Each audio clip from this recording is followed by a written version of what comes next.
Good afternoon, Internet. My name is Morph, and welcome to GuemChi versus Leta. I will be referring to that man as just Chi because I have no clue on this planet how you would pronounce G-U-E-M. Guam. It's too difficult for me. I'm a simpleton. He's going to be called Chi for this match. As you may notice, this match has started off in the little split screen mode. There are some time constraints on this submission, so I am having to shave off the start. Basically what's happened is both players have started off with their respective farm and then gone straight to a simulator after that, or or refinery rather, on the part of the Terran player Leta.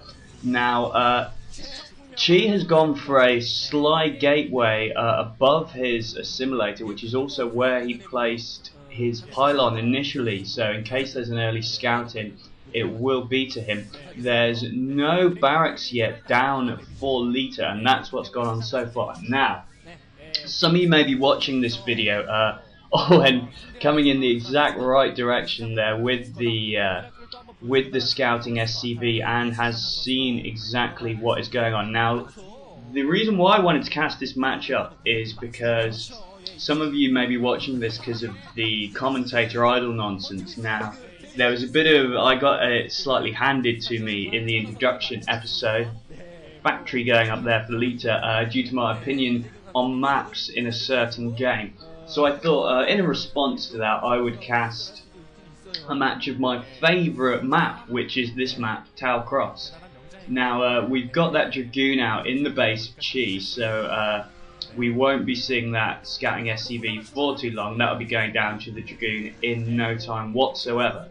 Now, this map I think is a really interesting map because I'm not going to make a point that stats don't matter. Obviously stats do matter. I was going for the controversy and it worked because I'm in. Anyway, now this map is Protoss favoured. It's just under 60% against Terran in this particular matchup. But the reason why I like this map is, so probe there, too many Marines, not going to happen. Well, the reason why I like this map is, one, ice is my favourite tile set. It's really sly starport there going right in the back of Leta's base. I really don't think that Chi's going to have any idea that that will be coming. He's getting down his second gateway. Now, one of the reasons why Chi hasn't gone for the Forge opening expand on this matchup is because it's so easy to defend your natural. Now, as you see there, there's basically 2 choke points. It's a 3 spawning position map. You've got these really interesting walls going all the way around your natural and your main base. There's a choke point between your natural and your main, and a choke going into your main. Plus, there's loads of little bridges anywhere. Now, also on these little walls, it's not really that Terran favoured as it's a wall rather than a ridge, so they can't siege up. But on every position of the 3 there is actually a just tiny little spot where a siege tank can be laid down on the wall and getting some attack on the natural. So I think that's could be in Leta's favour, especially as he's going for that early starport. Another scouting probe trying to get some information. It fails. Barracks flying over. Vulture coming out. So I think Leta could definitely make some good use of that. We've got the observers out now for Chi with this little Terran force pushing out. Probably going to go for a soft contain rather than a harass with this force. But I noticed there's actually an SCV with it. There's an SCV with a group, so Leta could be going for something really, really risky here in the early stages. Unfortunately, little does he know that there is an observer floating right overhead. So as you see, the Dragoons are in perfect position. Snipe off the SCV first, so anything risky will go down. Tank goes down, mine's there, but it's not quite in range of the Dragoons. Probes come in, and Mine Drag takes out 1 Dragoon, but crucially almost all of the Marines, only 2 left. That panning is quite rightly deserved, so it looks as if Chi is going to hold off this initial force if he can just take down that tank. The Marines almost dead, and now 2 goons. Looks like they do have the range upgrade, but now we have the dropship going in on the part of Leta, so Chi will be in some serious trouble if this drop is a success. As we've seen, he has already got mines, so he will be able to mine up. But unfortunately, there's another observer in the area, so once again, Chi will be prepared for this. So the Vulture goes in, but the Dragoons are already rating. It's probably just going to be able to survey what tech is going on. Thankfully, the dropship has gone in, dropped it, and then abandoned it, choosing to save the dropship rather than save one vulture, managing to do a little bit of harass. Thankfully, that mine was taken down by the Dragoons before it hit that probe transfer, because that would have been absolutely disastrous for Chi. So Leta's taking his natural. Looks like he's doing a little bit of a scout with his dropship there. Now, what else is really interesting about this map, and probably why it does favour Protoss, is because, and you see there's that is the bridge there that I was talking about earlier, that you can shell up, and Leta's going for it right off the bat. So the mineral line will be in trouble. They'll have to pull away all of those probes. One probe goes down. Now, on each of the 3 island complexes that make up this match, more vultures inside the base. All that probe transfer could really be hurt by the mine drag. Thankfully, it's not gone off, and once again, the vulture tucks itself behind the mineral line, trying to take down quite a few probes. And now we have the counter drop that looks as if it will take down that siege tank that's up on the ridge.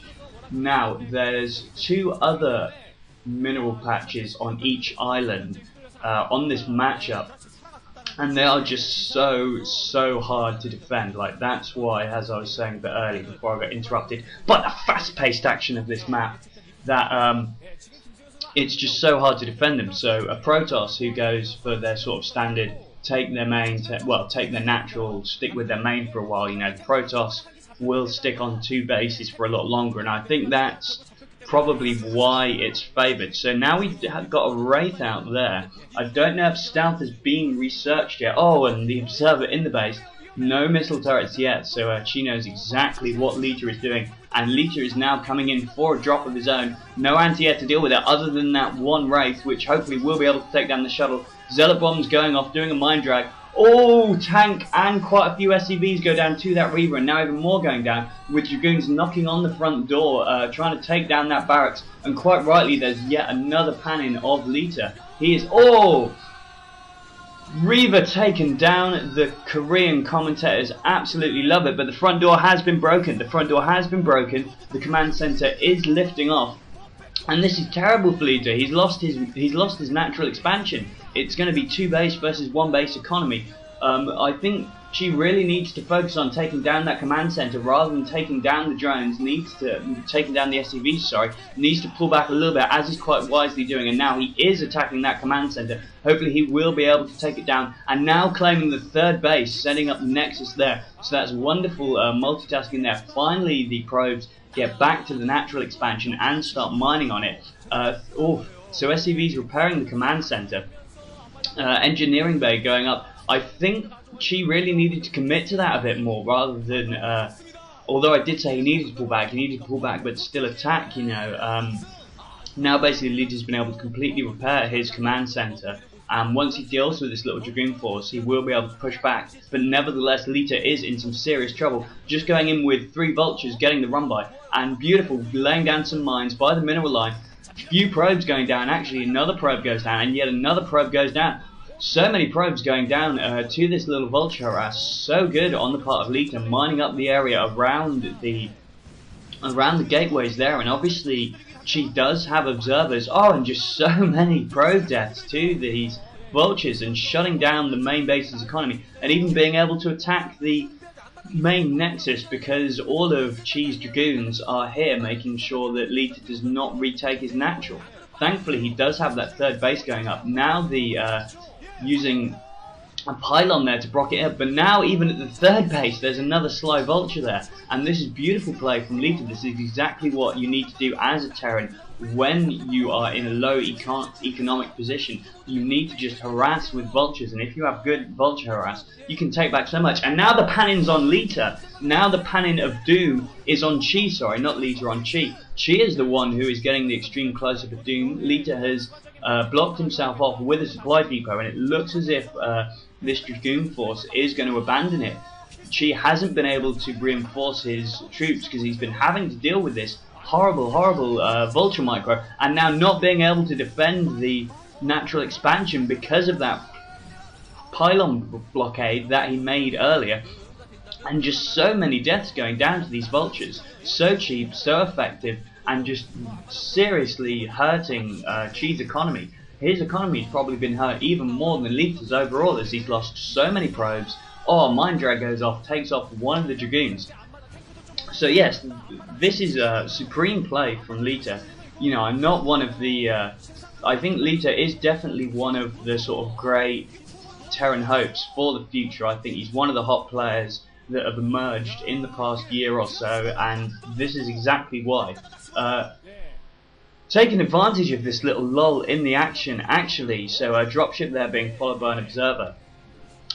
I do want to say about Leta actually that going into this matchup, if you're the sort of person who reads statistics, you'll know that his versus Protoss is only 55%. However, I think that that statistic is really misrepresenting of his ability against Protoss, because basically if you look at his first 10 matches versus Protoss, Vulture's trying to take down that third base again.